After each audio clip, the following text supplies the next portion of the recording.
Hello friends, and welcome to this lecture on Programmable Logic Controller, short form for which is PLC. It is part of our unit number 4, which is the last topic in our curriculum. As we have been discussing for the past few lectures we discussed about microprocessors, we discussed about microcontrollers. In fact, programmable logic controllers have been in use for the past maybe 30 years or so, particularly in cases of numerically controlled machine tools or CNC machines, computer numerically controlled machines, and some automation applications. PLCs have always been in use for dedicated applications. We'll just try to understand few basics related to programmable logic controller. The programmable logic controller or a programmable controller is a digital computer used for automation of electromechanical processes in modern factory automation. For example, control of machinery on factory assembly lines, as well as heating, ventilating, and air conditioning, that is HVAC, plastic injection molding machines, and commercial washing machines, etc.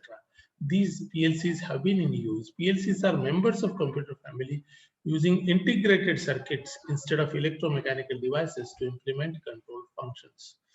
They are capable of storing instructions such as sequencing, timing, counting, arithmetic, data manipulation, and communication to control industrial machines and processes.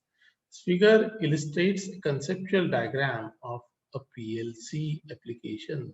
Now, this diagram tells you about the process of the machine which is to be controlled. Your programmable controller uh, gives out the field outputs to control the given machine, and there will be a sensor which will measure the system parameters or the process parameters, and it is given as an input to your programmable controller. And this is how programmable controllers are in use in industry. Why PLC is a big question. Now, hardwired panels or relay logic are very time consuming. See, till that time, before the usage of PLC, all the automation was done through hardwired panels, and many relays were actuated by using these hardwired devices. It was very time consuming, and there was no flexibility as such. That used to be a rigid type of automation. If a dedicated application for maybe a bottle sealing plant was designed and developed, that automation was useful only for bottle making plant only. If I need to make use of the same automation circuitry for some other application, it was not possible there. And it was very time consuming to make those changes as well. So hardwired panels, so relay logic are very time consuming to implement due to wiring and debugging related issues. In need of another controller which is faster and operates in real time, withstands vibrations, temperatures, humidity, noise, has inbuilt interfacing for inputs and outputs, is flexible and adaptable, easy to program, reprogram, easy to troubleshoot and maintain. It should be able to, that controller should be able to consume less space, requires less wiring and comparatively cheaper. So this was the need then, and then these PLCs came into the picture. What is the selection criteria for programmable logic controllers? First and foremost is what is the requirement of a given application. If I have a sorting machine, maybe vegetable sorting machine, what are the specific requirements, measurement requirements, what are the control requirements, what are the actuating requirements, how the sorting should be done. So if that picture is very clear, I need to define what is the control logic that I want and what type of programmable logic controller I should go in for. What are the input output requirements? What are the memory requirements? What are the CPU requirements? What is the software requirement and operator interface that is required? See, if the operator is trained, he'll be able to understand what are the commands that are coming up on the screen. If an operator is semi-skilled or unskilled operator, that interface has to be symbolic sort of thing. Instead of alphanumeric, it should be symbolic interface. So what kind of interface is required?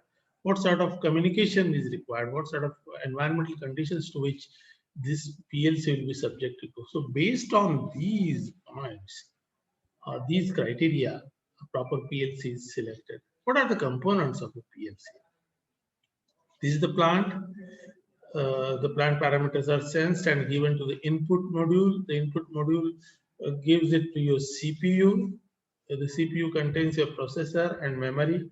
The power supply is provided and it generates an output, and that output is the actuating outputs which actuates the plant components, so to say. So, and this cycle continues. These are the basic components of the PLC. But what are the input and output devices those are used? Input devices provide inputs to the control system. In case of discrete state process control, now we have already discussed this discrete state process control. Now, what is the difference between discrete state and continuous process control? If we just take an example of a steel factory or any process industry for that matter, the raw steel that is molten and then it is rolled, re-rolled and reshaped, and maybe the eye sections are developed, the structural members are developed. So it's a continuous process. And the control requirement for such process is also of continuous process control requirement. But in some cases, as we talked about a milk packaging industry, so those things are happening discreetly once in a while, or maybe in any furnace control, whenever the jobs are there, those are to be heat treated or those are to be heated. So that will be happening discreetly once in a while. So in case of discrete state process control, the inputs are of two state specifications, such as I require limit switches, which is either open or closed. I need comparators, which will be higher, giving me either high signal or low signal, or push buttons. Those are either depressed or not depressed. So these are the discrete state process control requirements, where the states of control are of only two nature, either on off, open closed, either high or low, either pushed or unpushed, or depressed or not depressed.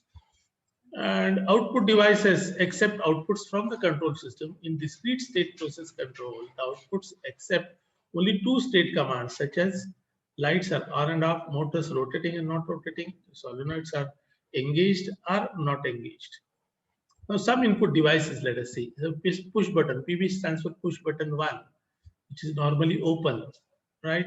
And this is normally closed push button, right? Momentary action push button. The limit switches, we already know these limit switches. LS stands for limit switches, normally open and normally closed. Uh, pressure switches, PS1 stands for pressure switches, which define the limiting pressures, normally open and normally closed. The temperature switches. So based on temperature, those are actuated. So these switches are temperature limit switches, normally open and normally closed. So level limit switches, LLS, normally open and normally closed. And what are the output devices? Either motor, either solenoid or light. So these are the output devices. Now in PLCs, the working circuit diagram, let us say, that is called as a ladder diagram because it appears like a ladder having steps. It is called as a ladder diagram. Then now the left hand pole or left hand column is called as the input side of the ladder diagram, and this right side pole is called as the output side of the ladder diagram. And these lines, those are called as rungs of a PLC. So input side, output side, and these are the horizontal are the rungs of the ladder diagram. And the signal flow is from left to right, come down to left to right, left to right, left to right, and then left to right. This is how the circuit is executed, or the actuation is executed. And various components are the input devices and output devices are accordingly placed in this ladder diagram. So this is the first one, the push button, okay, which is normally open, and this is normally closed. And then the output devices, maybe lamps or maybe whatever are your output devices, maybe motor, maybe solenoid. So those will be the output devices, those will be mentioned here. Sample ladder diagram. constructing AND logic gate. Now, and ending we know this and this should be on so that the light will be put on, isn't it? The simple ladder diagram for AND logic gate. Okay, so push button 1, push button 2. These are this and this are pressed, then only the light will be on. And logic gate is normally closed. Now this truth table we already know. This is off, the light will be off. One is on, other is off, light will be off. First one is off, second one is on, still off. Only if both are on, the lights will be on. This is AND logic gate. Similarly, other logic gates can also be constructed by using the ladder diagram. Now, relay sequencers. Now, PLCs are normally used in sequential logic control. If I take the case of a press machine, hydraulic press machine, so what are the requirements? The punch should come down, and before the punch comes down, what are the prerequisites? The sheet should be placed just above the die, and then it should be properly locked, isn't it? Properly pressed, properly locked, that is the correct word. And then only my punch should move down, and after punching, it should be lifted up, and the indexing should take place, the sheet should be moved forward, the punch part should fall down. So there is a typical sequence of operations which is involved in this pressing machine tool. So based on that sequence of operation, we use various components in our PLC automation. Before the PLC control sequencing and safety, interlock logic for manufacturing was mainly composed of relays, cam timers, and dedicated closed loop controllers.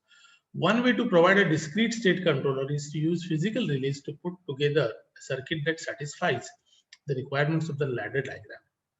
When a program has been wired into relays that make up the relay logic panel, it has been programmed to meet the ladder diagram. If the event sequence is to be changed, it is necessary to rewire all or part of the panel. It may even be necessary to add more relays to the system. We're talking about these older relay sequencers. The move from relay logic controllers to computer-based controllers was an obvious one. The input and output variables of discrete state control systems are binary in nature, just as with a computer. Many of the control relays of the ladder diagram can be replaced by software, which means less hardware control. It is easy to make changes in a programmed sequence of events when it is only a change in software. There are no hardware or hardwired changes required. Special functions such as time delay for actions, counters are easy to produce in software. Now, what is the architecture of a PLC? You have a processor, you have programming software, the input module and the output module. Simple architecture of programmable logic controller. Programmable controller can be studied by considering the basic elements as shown in the figure. The processor, the input and output modules, and the software associated with it.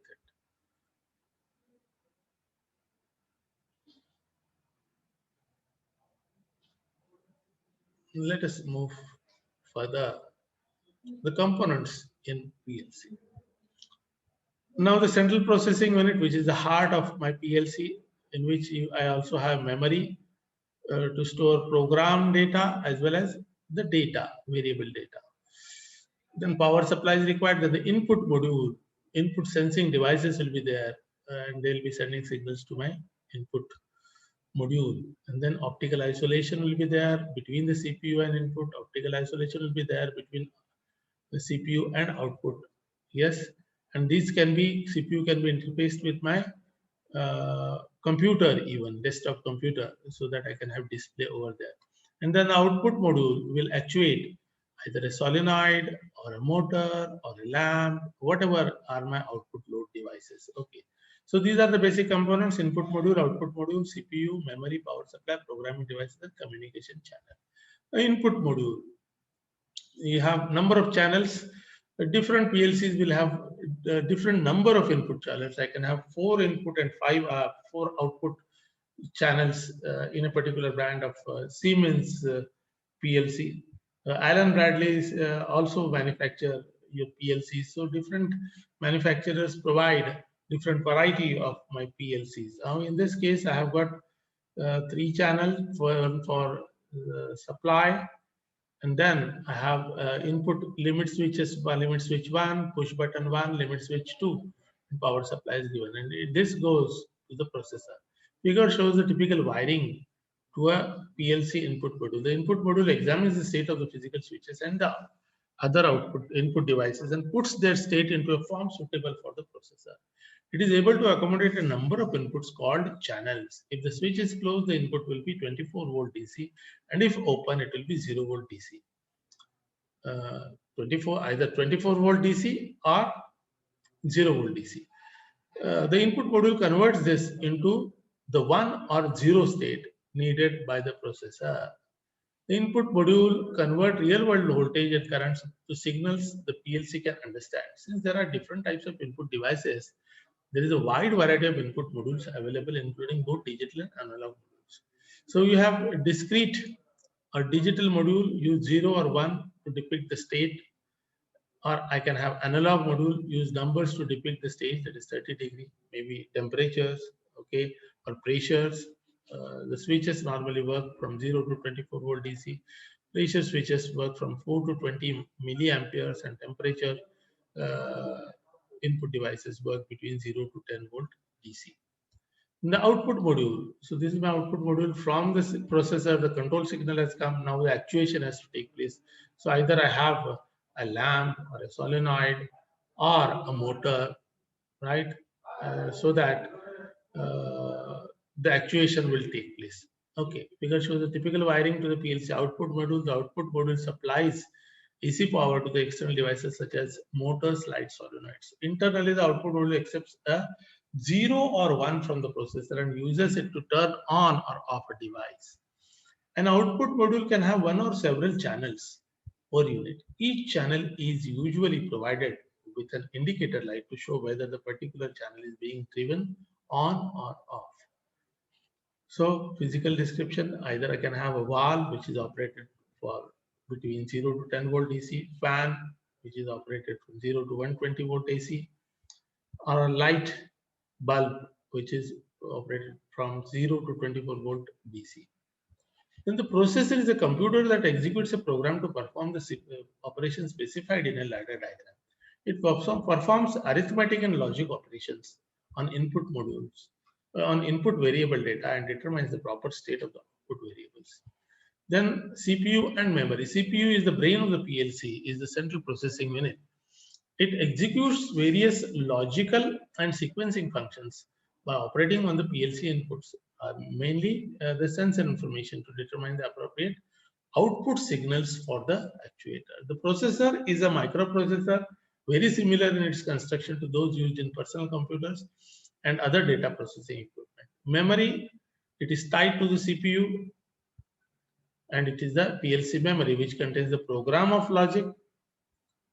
logic, then sequencing information and other input-output operations. The memory for a programmable logic controller is specified in the same way as that for a computer, may range from 1K to 48K of storage capacity. Memory types are ROM, RAM, and erasable and reprogrammable ROM.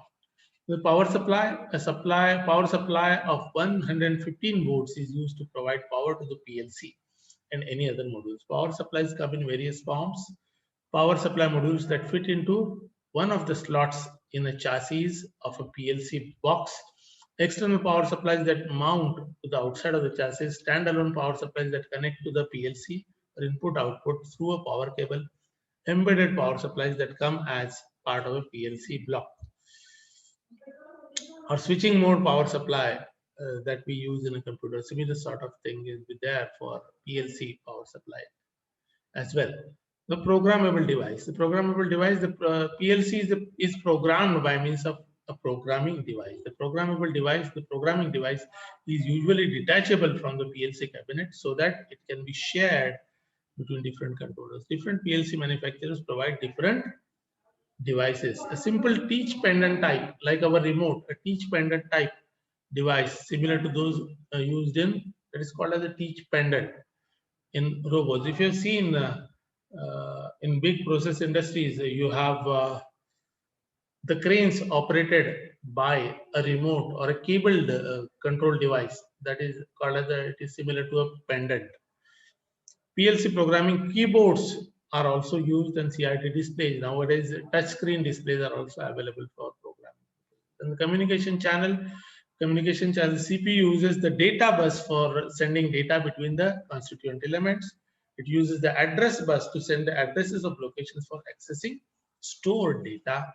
It uses the control bus for signals relating to internal control actions, and it uses a system bus for communication between input-output ports and input-output units. The buses are the paths used for communication within the PLC. The information is transmitted in binary form, that is as a group of bits, with a bit being a binary digit, either 0 or 1, that is on or off states. The term word is used for the group of bits constituting some information. Thus, the 8-bit word might be the binary number 0010, 0110. These are few examples. Each of the bits is communicated simultaneously along its own parallel wire. So types of PLCs. Single box type PLC is commonly used for small programmable controllers.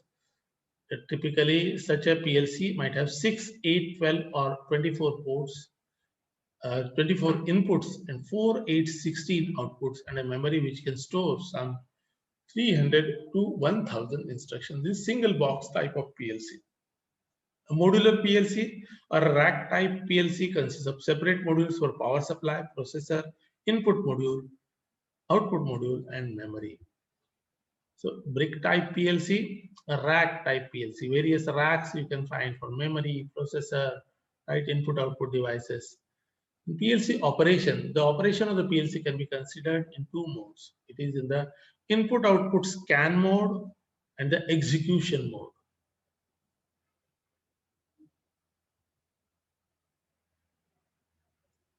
Now the input output scan mode. During the input output scan mode, the processor updates all the outputs and inputs, the state, output state of all inputs, one channel at a time. The time required for this depends on the speed of the processor. It scans and resets the inputs and outputs. Then the execution mode, during this mode, the processor evaluates each rung of the ladder, each step of the ladder, each rung of the ladder diagram sequentially, starting from the first rung and proceeding to the last rung. As a rung is evaluated, the last known state of each switch and relay contact in the rung is considered. And if any true path to the output device is detected, then that output is indicated to the energized, that is set to on. At the end of the ladder diagram, the input-output mode is entered again, and all the output devices are provided with on-off state determined from execution of the ladder diagram. All inputs are sampled, and the execution mode starts again. Now, how the PLC addressing is done? Input channels addresses are from 00 to 07, output channels 08 to 15, internal relay 16 to 31, timers and counters 32 to 39. To identify the input-output devices, the PLC uses the device address or channel. Its address designation depends on the type of programmable controller. Our table shows the typical address designation for different input-output devices. Now, program diagram interpretation. In a program diagram, the on-off state of the output of the rung is determined by testing the elements of the rung for a true or false condition. If a complete true element path to the output exists in the rung, then the output will be made true or on. Interpretation continues. The symbol for a no contact indicates that the device should be interpreted as false if the contact is tested and found to be open, and true if it is found to be closed. It is to be examined on, and if on, it is true. The symbol for normally closed, upper one was normally open, normally closed contact indicates that if it is tested and found to be closed, then it is false. And if tested and found open, it is on. It is to be examined off, or if off, it is true. Use a normally closed push button switch to turn on a red light. The normally closed push button to turn on red light. Okay. Using NC switch to turn on a light with relay logic and with PLC programming. Okay. the button turns the light off. With relay logic, the button turns the light on, and with PLC program, the button turns the light on. Right? This is a PLC program, your relay logic, and then this is also relay logic. This is a control relay. Programming of PLCs, ladder logic used for machine control, functional block diagram. So there are various ways, either ladder logic is used for machine control, or FBD or functional block diagram is used for process control. Called ladder diagrams because they resemble a ladder with two vertical rails, supply power, and as many rungs, horizontal lines, as there are control circuits to present. So this column, input side, this column, output side. This is the rung, first rung. Likewise, I can have number of rungs, input side and output side. Ladder diagram, how the scanning is done, the power flow from left to right, left rail to right rail, the signal, control signal moves from left to the scanning, takes place from left to right, once again left to right, left to right, left to right, and this is end rung. Okay, input and output. Then corresponding this input, I'll be getting some output, normally open, so it is output will be on, normally closed, input is this and output will be off. Elements of a ladder diagram, control relay, normally open switch, normally open control relay, normally closed. Then I have got normally open limit switch, normally closed limit switch, and then output side, I got motor, solenoid or light. This we already seen. Limit switch type, push button type, limit switch type, pressure limit type, temperature limit, and level limit type. And logic, A and B should be closed to get the light on. The symbol of AND gate. OR gate, A or B, so that the light will be on. A or B. Either one is on, the light will be on. Either one is on, light will be on. And both are on, still light will be on. Not logic, just inversion, 0 to 1, 1 to 0. This we already seen.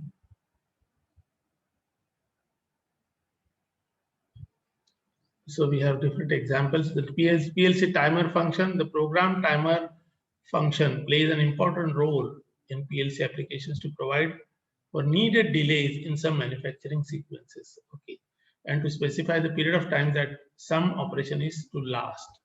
While actuated by a true path, the timer begins to accumulate time in the form of ticks. Each tick is worth a certain amount of time. Like ticking of a clock, the timer is preloaded with a certain number of these ticks. When the accumulated time ticks equals the preload value, the timer itself becomes true. The timer only counts while it has true input. If the input becomes false, then true again, the timer will reset to 0 and start to count again. PLC timer function, okay. This is how the diagram is drawn, the ladder diagram is drawn. Yes, we already seen this. I think that these are a few examples of the counter function. Okay, timer function we have seen, then the counter function. A counter is a PLC counter is a programmed function that counts every time the input changes from false to true. If in one scan the input is false and the next scan the input is true, the counter increments.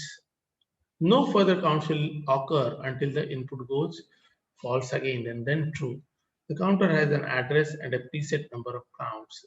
When the preset number of counts have been accumulated, the counter becomes true and can activate some other part of the ladder diagram. I think if we take some examples of PLC programming, that will be very easy to understand. These are a few examples for counter function. We just go through it, and I'll post some of the notes related to simple applications of PLC programming logic, so that you can easily develop a ladder diagram for such an application and write a program for that.